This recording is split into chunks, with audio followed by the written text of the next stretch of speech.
So today's topic is principles of management. Let us understand what is principles of management. Principles of management are the bundle of rule, regulation, traditions which are carried on for a long period of time. These rules, regulations, principles or the traditions become the principles. Like others, management has also some principles of management, and these principles has developed by time to time, and they have amended by time to time and place to place. The principles of management came into existence by two methods. First, observation method. Some principles of management they come into existence by the observation, and second is by the trial and effect relation or experimentation, by experiment. Another principles of management they came into existence by the experiment. The thinkers, philosophers, they have taken some experiments, and after taking the experiments, on the basis of the result they develop some principles of management. We will talk about the principles of management. First we will talk about the features of principles of management. What are the features of principles of management? First is universality. The principles of management are universally accepted.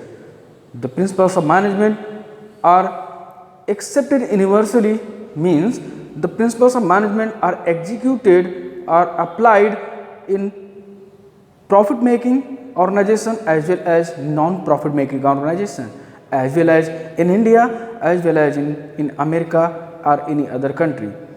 It is applied equal or in the same way in each and every organization. So it has universality, or the principles of management has universally accepted by all type of organization. Flexibility. Principles of management are not static. Principles of management are flexible. Principles of management can be adopted by the organization, and the same principle cannot be adopted by the another organization. It depends on the place, it depends on the type of organization. So it has flexibility. The principles of management may be changed by place to place, by organization to organization, by time to time, or by situation to situation. Directing human behavior.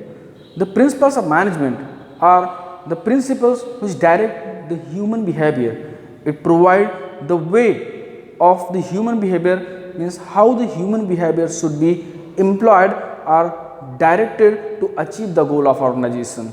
So principles of management are related with the human beings. It directs the behavior of human being. It provides instructions to the behavior of human beings.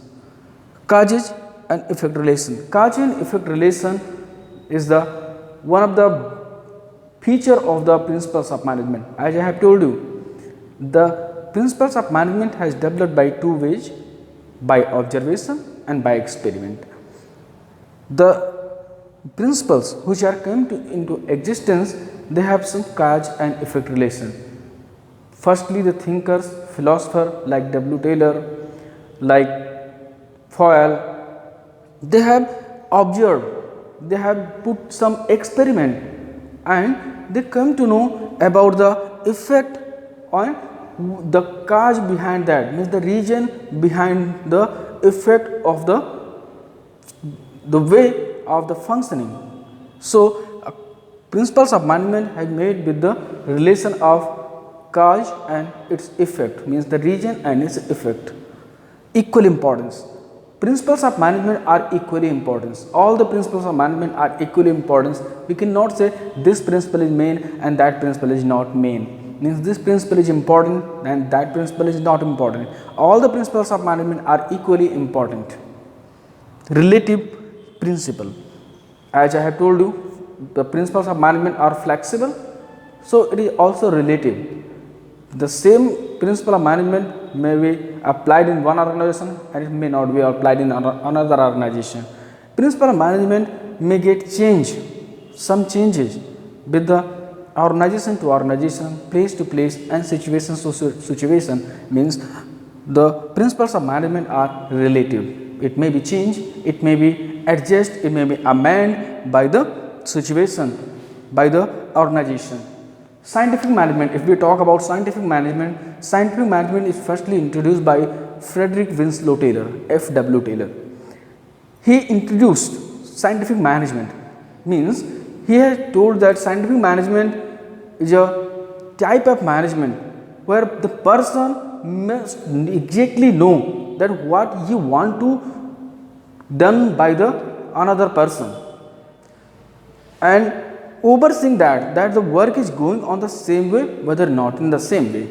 So scientific management, if we state in a definition, scientific management is a way or is an art of knowing exactly what a manager want from his personals and seeing that the way is going in cheapest and best way or not. Means the manager must know, exactly must know what he wants from his subordinates, from his men, and seeing means also he must observe that the way is going in cheapest way or not, the work is going on best way or not. Here when we talk about principle of management or scientific principles of management, we cannot forget Frederick Winslow Taylor, F.W. Taylor, who is the father of scientific management. He was a French industrialist, but he started a job from the fitter post in an organization, in an industry. He was a fitter, and then after he was appointed as a supervisor in the same industry, in the same unit of the industry. So he started some experiment. First he took a hammer and a stopwatch along with a diameter, and he marked the work done by the co-workers, and he started paying salary and their wages according to their work, and he saw that the professionals who were performing higher work, they paid higher salary, higher wages, they improved the productivity, and the people who were not performing well or who were performing below the target line, they were given less salary. After paying less salary, they have also started work with the new force, and they have also increased the productivity.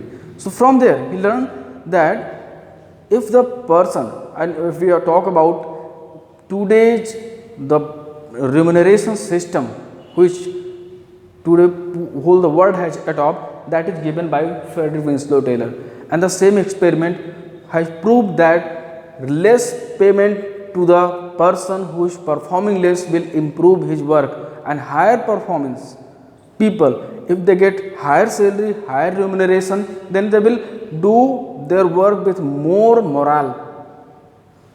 Now we will talk about the principles which has introduced by Frederick Winslow Taylor, means F.W. Taylor, science not rule of thumb.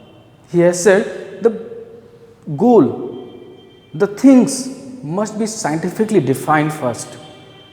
It should not be on the basis of causes and effect relation or error and effect relation. Means what you want to do, you must decide it first with a pure scientific method. Harmony, not discord. He has said in the organization, the maximum time the dispute takes place between employee and employer. So he has said in the organization, if you have to ensure smooth running, smooth functioning, so there must be harmony, there must be loving relation between employee and employer. If the loving relation, harmonious relation would not be there in the organization between employee and employer, so the organization productivity will decrease and organization will not functioning or will not function smoothly for a long period of time. Scientific selection, training and development. First time Frederick Winslow Taylor, he said that the selection, training and the development of employee must be scientifically. Means a person who has been appointed for a job of accountant, he must know accountancy first. In the selection process, we have to ask the questions related to accountancy. The person who has appointed at the post of engineer, he must obtain engineering degree. That training, only after then he must be placed at the job, so that the productivity will increase. Means the time of learning will be separated here. We will hire such employees who are learned people. Maximum not restricted output. Maximum not restricted output. This is another principle which is given by Frederick Winslow Taylor. In this principle, he has stated that the maximum time dispute takes place in an organization because of the surplus which the employee get. Employee often think that the thing which they get, the amount, the remuneration which they get, that is very less as per the earning of the organization. So dispute takes place between employee and employer maximum time related to wages and salary. So he suggested that the surplus amount which a company earns, that must be divided, or some amount must be divided out of that surplus among the employee as incentive, so that they will work with more morale, they will work with more courage, and in this way the productivity will be maximized, it will not be discouraged. Division of work. Here Frederick Winslow Taylor has suggested that the work must be divided in the parts. Work must be divided on the basis of nature, and a single work will be given or should be given to the people who are expert in that work. In this way, the productivity standardization will arise in the organization. Organization performance will be standardized as the particular work is performed by particular people. So students, today we have talked about principles of management, scientific principle of management given by Frederick Winslow Taylor. In the next video, we will talk about the principles of management which is given by Henry Fayol.